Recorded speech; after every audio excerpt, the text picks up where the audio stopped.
And when I saw that this morning, I just started trembling with laughter. North Korea is now threatening again. We have a little dictator, tin pot dictator, who for his own ego or for internal consumption just can't shut up. This guy would be pathetic. I mean, he's like a Looney Tunes character, okay? And we're now going to go in and blow up his Acme missiles that he can't get off the launch pad. Except a lot of people are going to die when we do that. And he may be able to, he does have nuclear weapons. He doesn't have any missiles. You know, they haven't even started testing their intercontinental ballistic missiles. You know, when you say ICBM in North Korea, that means I can't believe it's a missile. Because you see the nose cones tilted up, these fake missiles, missiles that blow up on the launch pad. He doesn't have intercontinental ballistic missiles, folks. He may brag about it, but he doesn't have them. He hasn't even started testing them yet. He hasn't even, for the last several launches, been able to get anything off of the launch pad. But he is still bragging about it. And today he came out and said, in the case of our super mighty preemptive strike being launched, it will completely and immediately wipe out not only U.S. imperialist invasion forces in South Korea and its surrounding areas, but the U.S. mainland and reduce them to ashes. And when I saw that this morning, I just started trembling with laughter. Okay? You should be laughing at this too. But you should also take a lesson from this.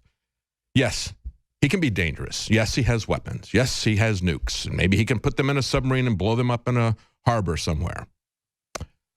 And he will if we keep pushing him into this.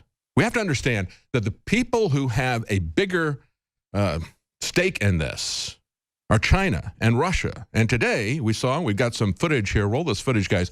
Russia moves troops and helicopters and armored vehicles to the border with North Korea. And this is a Russian language video. But basically, the guy is saying this is a third set of convoys he had seen, and that was Easter Sunday, moving massive amounts of trucks and equipment to the border. Why are they doing that? Well, everybody is very concerned about a massive number of refugees coming from North Korea if a war breaks out there or if there is a breakdown of the economy, and rightfully so. Russia in the past has had to try to come up with immigration agreements with North Korea. See, one of North Korea's assets, you wonder, how did they get all the money to build these missiles? Well, they got a couple of different assets. One of them is the ground that they stand on, and then the other one are the people that they stand on. They have a lot of minerals in the ground. They have all kinds of precious metals, but especially rare earth metals, which are in high demand with high technology devices, especially things like the little tiny speakers that are in your iPhones and your Samsung phones. Maybe we should just send them a bunch of Samsung phones that'll explode and blow up as a present. But no, the phones that you have that have speakers with rare earth magnets in them, they can make very small, very powerful magnets with rare earth materials and other things that are used in technology. And so he really is literally setting on a lot of mineral wealth. China has been a big customer. Russia has been a big customer. And the other thing that they make their money from are their people. They allow a lot of their people to go to other countries to work, into Russia, into China, into Malaysia, and they take most of the money that these people earn. So they continue them. They even though they send them outside of the country, they still regard them and treat them as their slaves and take most of the money. Some of these people overstay and try to escape and not go back to North Korea. And then that creates problems of illegal immigration for Russia and for China. Russia tried to work out an agreement sending these people back when they would capture them. And, of course, that created a lot of concern because the people that were sent back were treated as enemies of the state by these little tin-pot dictators in North Korea. And so it was a humanitarian issue. They started working on treaties. So that's been a problem, ongoing problem with Russia, an even bigger problem for China. China has already had, in 1998, they've had a massive number of people who were released on purpose by the Chinese, just as Castro did with the Mariel boat lift, emptying his prisons into South Florida for the most part. Remember the movie Scarface? That was about the consequences of that, the people coming in who were out of Castro's prisons. Well, they did that in China as well. And if there were to be an economic breakdown because of sanctions, or if there was to be a war, there could literally be millions of people flooding across the borders. That's why China has prepositioned troops to the border. That's why Russia has prepositioned troops to the border. They're very concerned about that. As a matter of fact, China is so concerned about illegal immigrants from North Korea that, guess what? They put up a wall. Imagine that. They put up a wall, a security fence between them and North Korea. The Great China Wall is not across their border between China and North Korea. It's trying to keep the Mongols out, and that's an ancient wall. But nevertheless, they actually put up a wall, and they put a bounty on the heads of people if you turn in an illegal immigrant to China, and if they successfully deport them, then you get a cash prize for that. So they're doing all this kind of stuff. They understand that they cannot assimilate an unlimited number of people. Every nation understands that. But see, China is able to burn coal and not invoke the wrath of the global community. They can protect their economy. They are the most protectionist of all the economies. They can do that and not be criticized for being protectionists or trying to start an international trade war or another Great Depression. That's the kind of criticism that they leveled at Donald Trump when he said he was going to protect our trade. But China does that all the time. And yet you have the Chinese president going around talking about how we have to have a global climate treaty and we have to have open trade and so forth. They are the ones playing 4D chess, folks. The Chinese are the ones playing 4D chess. We should not be begging them to contain North Korea. They should be begging us for help to contain North Korea. In ancient times, man roamed the earth in a constant state of hunting or being hunted. Introducing Caveman, where cutting-edge science meets ancient super nutrients. Secure your bottle right now at InfoWarsStore.com. And when I saw that this morning, I just started trembling with laughter. North Korea is now threatening again. We have a little dictator, Tin Pot dictator, who for his own ego or for internal consumption just can't shut up. This guy would be pathetic. I mean, he's like a Looney Tunes character, okay? And we're now going to go in and blow up his Acme missiles that he can't get off the launch pad. Except a lot of people are going to die when we do that. And he may be able to, he does have nuclear weapons. He doesn't have any missiles. You know, they haven't even started testing their intercontinental ballistic missiles. You know, when you say ICBM in North Korea, that means I can't believe it's a missile. Because you see the nose cones tilted up, these fake missiles, missiles that blow up on the launch pad. He doesn't have intercontinental ballistic missiles, folks. He may brag about it, but he doesn't have them. He hasn't even started testing them yet. He hasn't even, for the last several launches, been able to get anything off of the launch pad.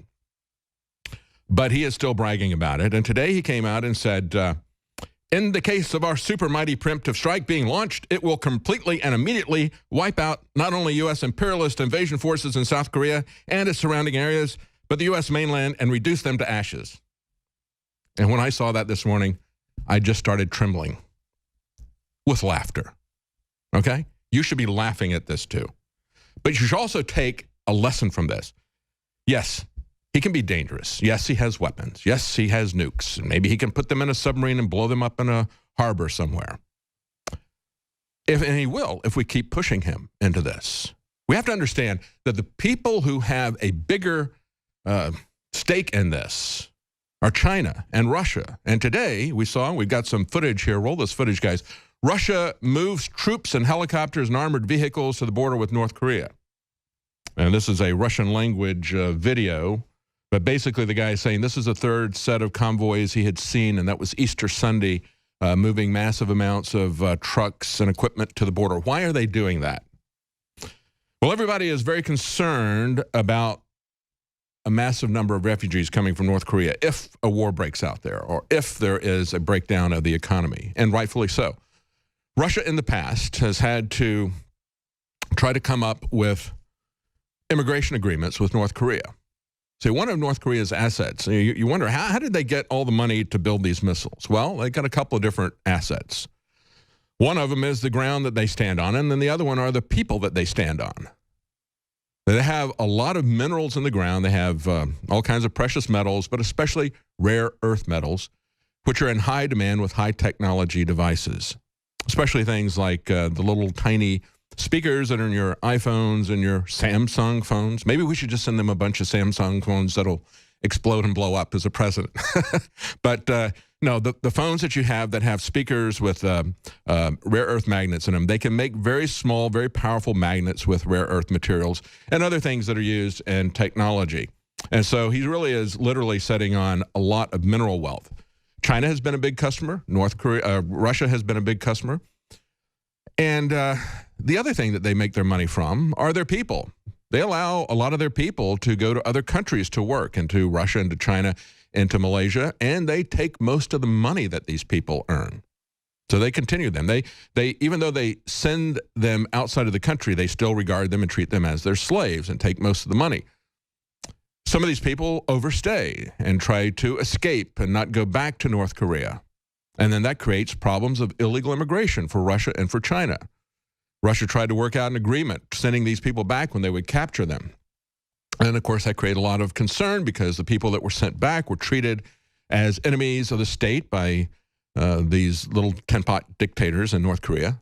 And so it was a humanitarian issue. They started working on treaties. So that's been a problem, ongoing problem with Russia, an even bigger problem for China. China has already had, in 1998, they've had a massive number of people who were released on purpose by the Chinese, just as Castro did with the Mariel boat lift, emptying his prisons into South Florida for the most part. Remember the movie Scarface? That was about the consequences of that, the people coming in who were out of Castro's prisons. Well, they did that in China as well. And if there were to be an economic breakdown because of sanctions, or if there was to be a war, there could literally be millions of people flooding across the borders. That's why China has prepositioned troops to the border. That's why Russia has prepositioned troops to the border. They're very concerned about that. As a matter of fact, China is so concerned about illegal immigrants from North Korea that, guess what? They put up a wall. Imagine that. They put up a wall, a security fence between them and North Korea. The Great China Wall is not across their border between China and North Korea. It's trying to keep the Mongols out. And that's an ancient wall. But nevertheless, they actually put up a wall, and they put a bounty on the heads of people if you turn in an illegal immigrant to China, and if they successfully deport them, then you get a cash prize for that. So they're doing all this kind of stuff. They understand that they cannot assimilate an unlimited number of people. Every nation understands that. But see, China is able to burn coal and not invoke the wrath of the global community. They can protect their economy. They are the most protectionist of all the economies. They can do that and not be criticized for being protectionists or trying to start an international trade war or another Great Depression. That's the kind of criticism that they leveled at Donald Trump when he said he was going to protect our trade. But China does that all the time. And yet you have the Chinese president going around talking about how we have to have a global climate treaty and we have to have open trade and so forth. They are the ones playing 4D chess, folks. The Chinese are the ones playing 4D chess. We should not be begging them to contain North Korea. They should be begging us for help to contain North Korea. In ancient times, man roamed the earth in a constant state of hunting or being hunted. Introducing Caveman, where cutting-edge science meets ancient super nutrients. Secure your bottle right now at InfoWarsStore.com.